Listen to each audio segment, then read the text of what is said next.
Hi and welcome back. Caught me there just doing a little buffing there. Alright, I figured I would get back on the subscriber collab knife. Now, I've got it going. Now, I'm buffing up the handle. I got the blade there. It's nice with a little hamon. I got to sharpen it. It's not been sharpened or anything like that. And it's got the Damascus guard on it. And you want to show there. There we go. Damascus guard on it. My little deer antler spacer, piece of walnut right here.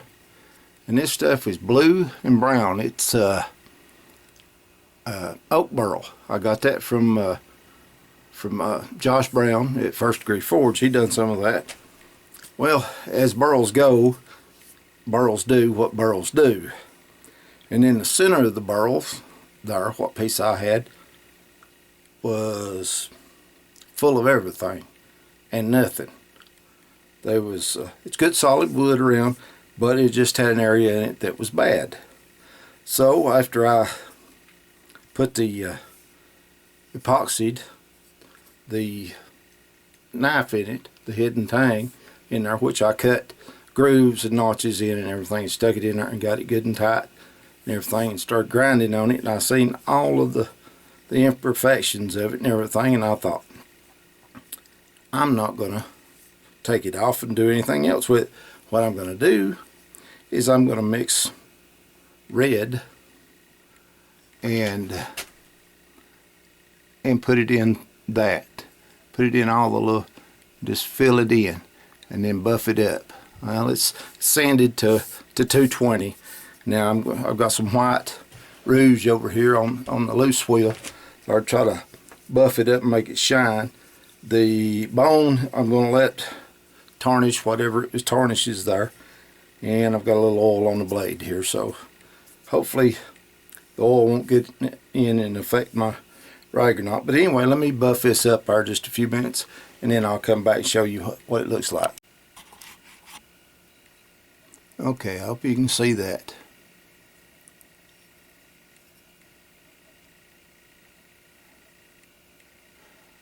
I buffed it and cleaned it good, and just put a rubbed oil finish on it. Right there, nothing.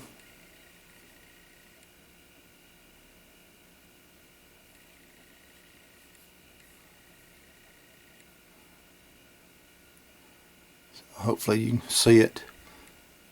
I've got a lot of light in here, but it glares and everything, so anyway, anyway, that's what I've got done on it. Now, if any of the subscribers that's collaborated on this and said, or any lurkers that was around watching or whatever like this, since this was a subscriber collaborated knife, here it is. If you want it, well, just shoot me an email at dogboneknives@yahoo.com and put subscriber knife in the title, and you get just the knife and shipping for $140. I'll let this one go for $140, just like this. No sheath, no nothing. Sheaths can be added if you want to, and or whatever, or it will be in a, put it like this, it will be in a sheath of some kind to ship in. But other than a decent sheath to carry it around, no, it won't be. It'll be in probably one of these little, let's see where it went. There it is. I dropped it. That's how much they mean to me. These little nothing sheaths right here. I mean, they're not nothing, but better than not having one. But it's just be for shipping only, because they're not fit for much. They're leather, but I don't know what kind of leather or where they come from, off of what critter or anything else. They're just whatever little $2 or $3 sheaths from eBay just to kind of store the knife in when it's laying around here. In fact, 1 or 2 sheaths, just, you know, I stick them in there all the time. I have 2, 3 or 4 of them around just to keep them from getting scratched and banged up. So it'd be like this for $140 plus shipping. Shipping depends on how you want to go with it. It'll be about $15 for the box and shipping. So anyway, if you want it for that, this Christmas, holidays and everything, right here, I'll sharpen it up real good and sharp. I'll strop it, and like I said, you'll just get this right here. Now, like I said, if you want a sheath, they get kind of pricey. Some of them do. Depends on whether you want just a leather sheath, lined, a cross draw, Kydex, whatever kind of sheath. So anyway, that's this. Now, on to the knife that I took to Colorado. I took 2 knives to Colorado, and both of them was this same design right here.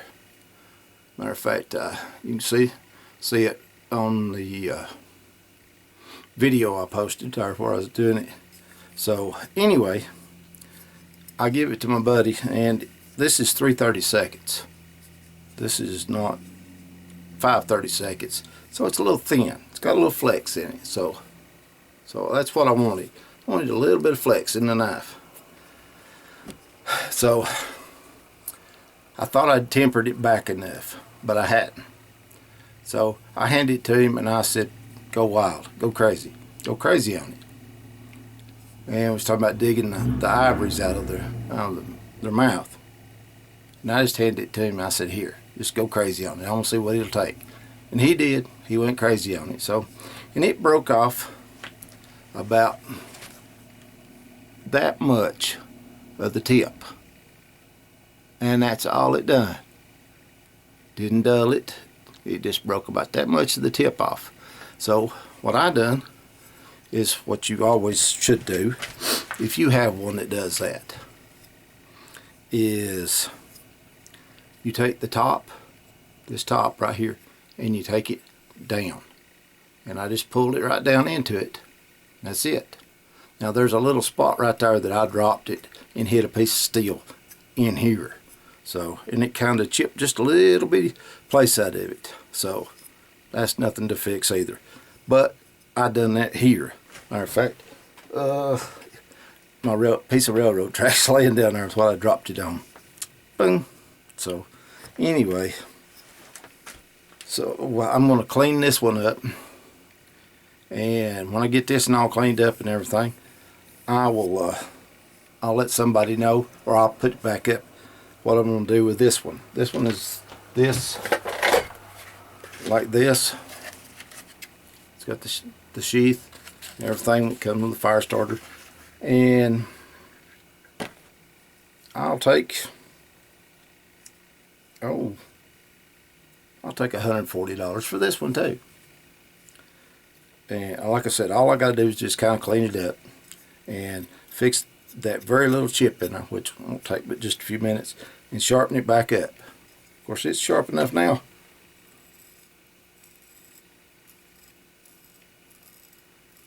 It's making hair pop like everything here. I don't know if you see it in the camera or not, but it ain't done nothing to it. Nothing. Except just drag it in now, that and where it's been cut and meat and everything. That's it. And so you can see just a little bit, and all I got to do is take this and hit it just a few licks, and this will be ready to go. This is just, like I said, these are knives. This one's a used knife. Now, I didn't film any of it when I took these that boy and girl and got them their deer. I didn't film any of that, and I dang sure didn't film any of me having to do what I do. And I reckon I'm the deer wrangler or in the elk wrangler, because I have went up and taken care of the last few seconds of a deer's life with a knife. You know, I've had to do that a couple of times, and I wish they'd really be good about shooting, but sometimes they're not. So I had to do that with this one. This knife right here, I had to wrestle a deer down. And wants to keep her from doing it. She was out of shells, and she needed to spend more time on the rifle range, which is fine. And she was so close to it, I don't know how, but I don't know how the scope was set or whatever was set. And instead of shooting it in the neck, back here in the back of the head to finish it off after it's laying there, she shot it in the nose. Had its head up. She shot it in the nose. So I had to go after it. Luckily it addled it enough that I could get a hold of it, plus her other shots. And she just shot a little bit low on it. And so I went ahead and put it out of its misery with the knife. Point being is, it was too graphic. It would have been too graphic for this. Now, everybody knows when you cut something's throat, they're going to bleed. You want to sever the windpipe, they're not going to get any oxygen, or if they can, but it's more or less going to be gurgled in blood because their arteries pumping. I hit it lucky on the deer. I mean, I hit a lucky shot. And I think they got seven vertebrae in their neck like we do. I went in between joints on this one with this knife right here, and almost, with one motion, almost cut its head completely off. Almost completely off with one cut. Not only did it impress me how sharp it really was when used, it also scared me to death. It was that sharp. And basically all I had to do was just take another cut and it come off. I mean, just a little slice right on its back and get the meat behind in the hide, and it come off. So anyway, but like I said, that was too graphic. You know, I'm telling you this because, I don't know, because stuff happens. You run out of bullets. You got to have something dependable that you can count on. This knife went to battle with that deer, and it won. 2 cuts, and its head was gone, off, its body off. I mean, granted, I did hit lucky and get in the joint right there. I didn't just hit a neck bone. I hit, you know, right in the disc. So, but anyway, it was over with quick when I cut it like that. So, but that just goes to show you, you know, that even with modern equipment, even bow and arrows, guns, guns, bullets, you run out of bullets. I didn't have a gun on me. I didn't grab my 357 and go and put it on and go down there with it. I could have, but I didn't. So it was a learning experience for her. And besides that, I thought it was dead where it was at, and where it was laying, I thought it was dead. So anyway, but like I said, this one right here, I'll take $140 plus shipping. Be the same, about $15 worth of shipping for this. And I'll clean that one little notch up right there that I done the boo-boo on. But other than that, and then clean it up, sharpen it up, and box it up and go with you. Just put in the Dogbone Knives at yahoo.com and put which one you'd like to have, subscriber knife or the gut hook. So if you want it for that, I will do that for a Merry Christmas to everybody.